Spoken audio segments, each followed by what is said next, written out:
Hello, Team Sheppard. I'm the 82nd Security Forces Visitor Center non-commissioned officer in charge. Over the next few videos, we will create how-to guides and hope to provide you with the information you need to access Sheppard Air Force Base for any occasion.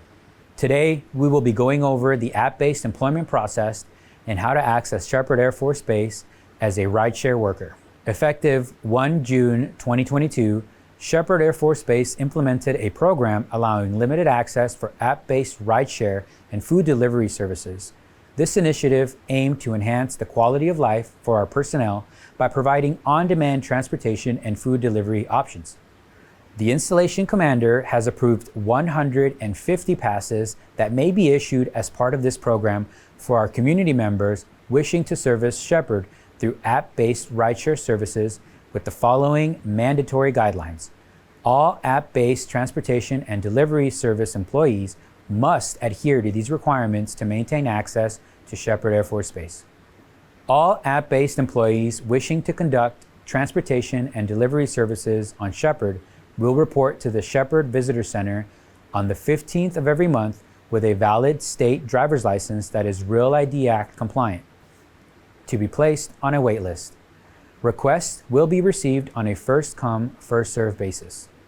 Once a spot becomes available through attrition or revocation, a call will be made to the member and they will have 2 business days, that is 48 hours, to contact the Visitor Center to complete the process. They are required to bring a Real ID Act compliant driver's license, current vehicle insurance and registration, and proof of employment with an app-based business. These documents will be verified. For alternate forms of ID, please review the video Real ID Act Mandatory Information for Installation Access for more information. The 82nd Security Forces Visitor Control Center staff will conduct a criminal history check through the National Crime Information Center on all app-based employees requesting base access. This is a mandatory security procedure. If a criminal history report reveals no disqualifying factors, a 60-day pass will be issued. This pass may be renewed for an additional 60-day period, pending another successful criminal history check. This pass can also be renewed indefinitely or until the termination of the program by the 82nd Training Wing Commander. If the criminal history report reveals any disqualifying factors, the individual will be denied access and issued a denial of contractor access pass letter signed by the Defense Force Commander. The following actions are strictly prohibited and may result in immediate administrative or criminal actions.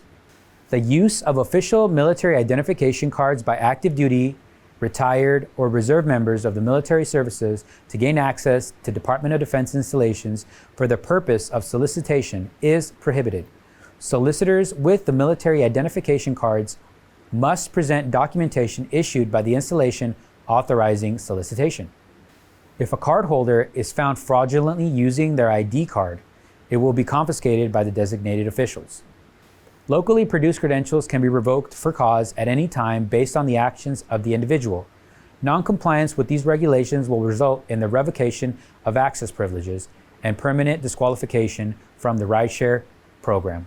For any questions or clarifications, please contact the Visitor Center at 940-676-7441. Adherence to these guidelines is mandatory for all app-based service providers operating on Sheppard Air Force Base. Your cooperation ensures the safety and security of our installation. Thank you.